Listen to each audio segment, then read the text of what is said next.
Assalamualaikum warahmatullahi wabarakatuh. Perkenalkan, nama saya Khairunisa, NIM 0701212098 dari Prodi Ilmu Komputer Universitas Islam Negeri Sumatera Utara.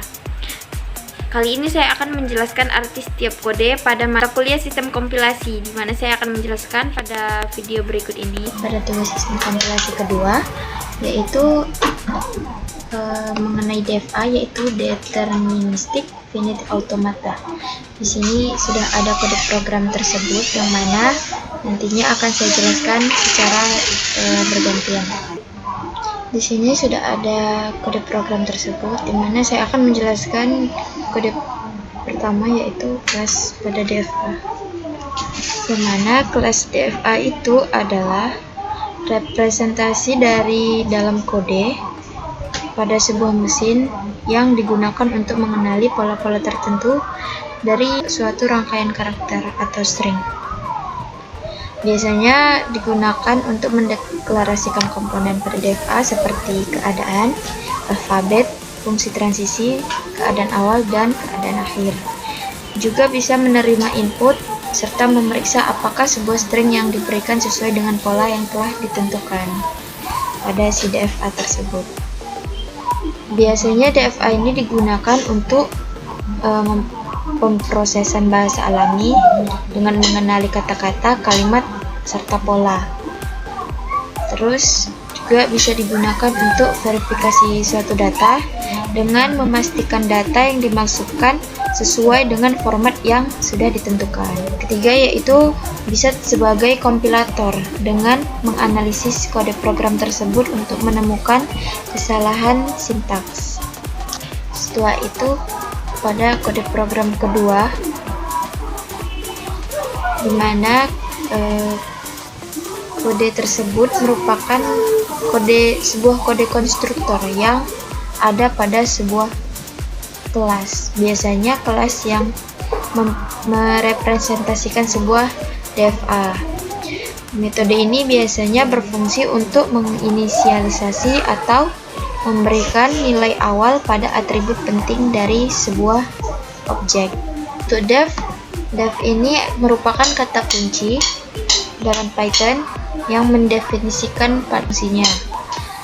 Untuk init ini merupakan nama khusus untuk metode konstruktor dalam Python. Ketika sebuah objek dibuat, maka kode ini akan dipanggil secara otomatis. Sementara itu, untuk self ini adalah objek yang sedang dibuat. Lanjut, bagian state, yaitu himpunan semua keadaan yang mungkin dalam DFA. Jadi state ini adalah himpunan yang ada pada DFA. Untuk start state, itu merupakan keadaan awal dari DFA dengan cara menentukan keadaan tersebut. Jadi si start state ini menentukan keadaan dari si DFA tersebut. Untuk accepting state, yaitu himpunan keadaan akhir atau keadaan yang menerima. Sementara itu transisi, yaitu aturan bagaimana DFA tersebut bisa berpindah dari satu keadaan ke keadaan lain, tapi berdasarkan input yang diberikan. Lanjut, yang kedua yaitu self state pada state. Ini adalah sebuah kode yang biasa digunakan dalam konteks program berorientasi objek atau PBO, khususnya ketika kita membuat sebuah kelas yang mempresentasikan suatu struktur data atau konsep tertentu. Biasanya self state pada state ini digunakan untuk memori dengan menyimpan informasi tentang semua keadaan yang mungkin bisa dicapai atau bisa digunakan oleh si DFA. Setelah itu juga bisa digunakan sebagai referensi ketika kita ingin mengakses atau memodifikasi sebuah himpunan keadaan dari DFA, kita bisa menggunakan si self state tersebut. Selanjutnya pada self start state, dimana self start state ini diibaratkan sebagai sebuah rumah boneka. Namanya sebuah rumah ini pastinya punya pintu masuk utamanya. Nah, seperti itu. Jadi si self start state-nya ini ibarat sebagai pintu untuk masuk ke rumah tersebut. Lanjut pada start accepting state. Biasanya kode ini digunakan untuk mendefinisikan keadaan akhir atau keadaan menerima dalam sebuah mesin keadaan seperti DFA. Di self-nya itu adalah objek DFA yang ingin dibuat, sedangkan si accepting state adalah atribut yang akan menyimpan daftar semua keadaan yang telah dianggap sebagai keadaan akhir. Jadi, si DFA ini bisa mencapai salah satu keadaan ini setelah memproses suatu input. Setelah itu, input tersebut dianggap valid atau diterima. Setelah itu, pada si self transition. Self transition ini bisa diibaratkan sebagai sebuah peta, yang mana peta ini menunjukkan semua jalan yang akan kita lalui dari satu tempat ke tempat lainnya. Dalam mesin keadaan seperti DFA, transition ini seperti peta di jalan tersebut. Lanjut pada kode program def recognize, yaitu dalam kurung self input string, yang mana kode tersebut merupakan deklarasi dari sebuah fungsi atau metode dalam sebuah kelas. Biasanya itu digunakan dalam kelas DFA. Di sini ada recognize. Recognize ini adalah sebuah fungsi dengan nama recognize. Biasanya nama ini diberikan untuk mencerminkan tujuan fungsi tersebut, yaitu dengan mengenali atau menerima suatu input dalam string. Pada self ini juga merupakan sebuah referensi ke objek instance dari kelas tempat fungsi ini didefinisikan, yaitu seperti self ini mewakili objek dari DFA itu. Setelah itu, pada bagian input string itu adalah parameter yang akan diterima oleh si fungsi tersebut, dimana parameter ini berisi string yang ingin diperiksa apakah diterima oleh FDA atau tidak. Recognize juga berfungsi untuk menerima input string, memulai dari keadaan awal, juga membaca input string secara berurutan. Dia juga bisa memeriksa keadaan akhir dan mengembalikan hasil tersebut. Selanjutnya pada current state self start state. Kode ini biasanya digunakan untuk menentukan titik awal dari sebuah perjalanan.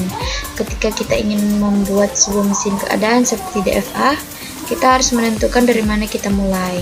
Nah, kode ini biasanya berfungsi untuk menetapkan keadaan awal tersebut atau titik awalnya. Ada kode for char in input string adalah kode sebuah perulangan atau loop yang biasa digunakan untuk memeriksa setiap karakter dari sebuah string pada sebuah string tersebut secara berurutan. Untuk for-nya itu kata kuncinya yang awal dari sebuah perulangan. Untuk char-nya variabel yang digunakan untuk kita simpan pada setiap karakter dalam string. Sementara itu pada in-nya itu menunjukkan bahwa kita akan melakukan iterasi atau pengulangan pada suatu objek yang dapat diiterasi. Selanjutnya kode if char in self transition current state, yang mana kode ini seperti melihat daftar semua jalan yang bisa kita ambil dari titik keadaan saat ini, mana setiap titik tersebut adalah sebuah keadaan dengan menghubungkan titik-titik itu pada sebuah transisi. Selanjutnya pada kode program state self transition current state atau char. Biasanya kode ini digunakan untuk memperbarui keadaan saat ini dari sebuah mesin keadaan seperti DFA berdasarkan karakter yang sedang kita baca.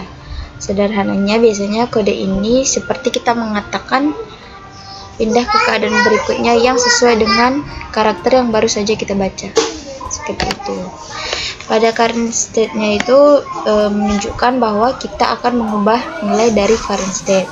Sementara itu, self transition itu adalah sebuah kamus atau dictionary yang menyimpan informasi tentang semua transisi yang mungkin dari setiap keadaan. Sementara itu, current state itu adalah keadaan saat ini. Dan char itu adalah kunci yang mewakili karakter yang sedang kita baca dengan mengakses nilai dari kamus berdasarkan kunci. Lanjut pada else dan return false. Apa itu else? Kode program tersebut biasanya memang banyak sekali kita jumpai pada kode-kode program seperti Python, Java, C++, atau C#. Kode ini biasanya menandakan sebuah blok kode yang akan dijalankan jika kondisi pada if sebelumnya bernilai salah, atau sebagai pembatas ya antara benar dengan salah gitu. Sementara itu return false, return tersebut adalah kata kunci yang biasa digunakan untuk menghentikan eksekusi dari suatu fungsi tersebut dengan mengembalikan nilai tersebut. Sementara itu false itu adalah kondisi atau ekspresi yang bernilai salah. Jadi jika benar itu dia akan menunjukkan si else. Sementara itu jika salah maka dia akan menunjukkan si false. Seperti if dan elif gitu.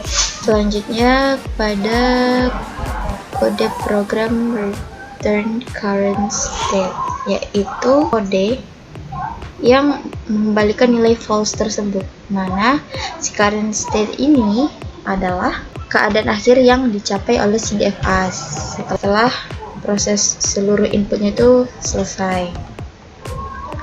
Setelah itu si self-accepting state itu adalah kumpulan keadaan yang dianggap sebagai keadaan akhir yang valid. Misal keadaan di mana input tersebut dianggap diterima.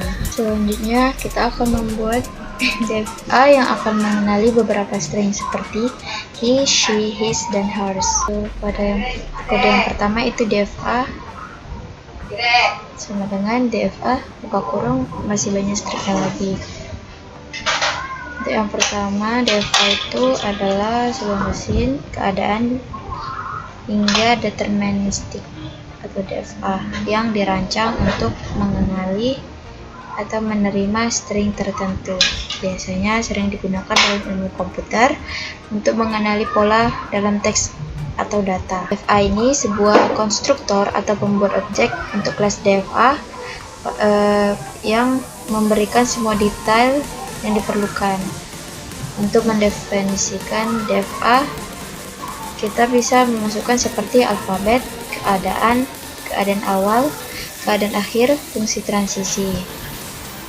Dan kode tersebut, kode ini yang saya buat ini adalah merupakan kode awal dalam membangun sebuah DFA untuk mengenali string tersebut. Selanjutnya pada kode yang saya buat ini, untuk state sendiri itu mendefinisikan sebagai keadaan yang mungkin ada dalam DFA. Untuk start state itu menetapkan keadaan awal sebagai 0, sedangkan accepting state itu menentukan keadaan-keadaan akhir. Seperti yang di dalam kurung ini yaitu 3, 4, 9, dan 5 yang menandakan penerimaan stringnya. Untuk transisinya adalah mendefinisikan transisi dengan menentukan pergerakan dari satu keadaan ke keadaan lain berdasarkan input atau simbol. Cara kerjanya di mana DFA itu dimulai dari keadaan awal 0. Untuk setiap karakter dalam string input, DFA mengikuti aturan transisi yang sesuai.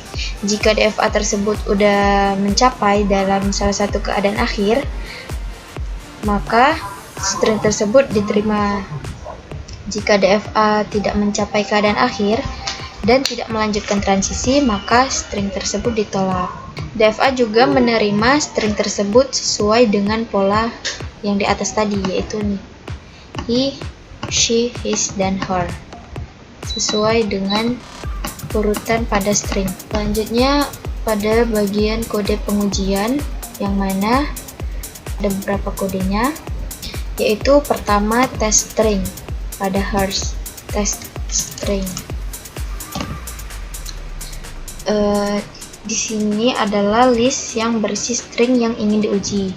Dalam contoh, kita bisa memasukkan sesuai dengan urutan si string tersebut tadi. Misalnya hers, she, atau his atau he.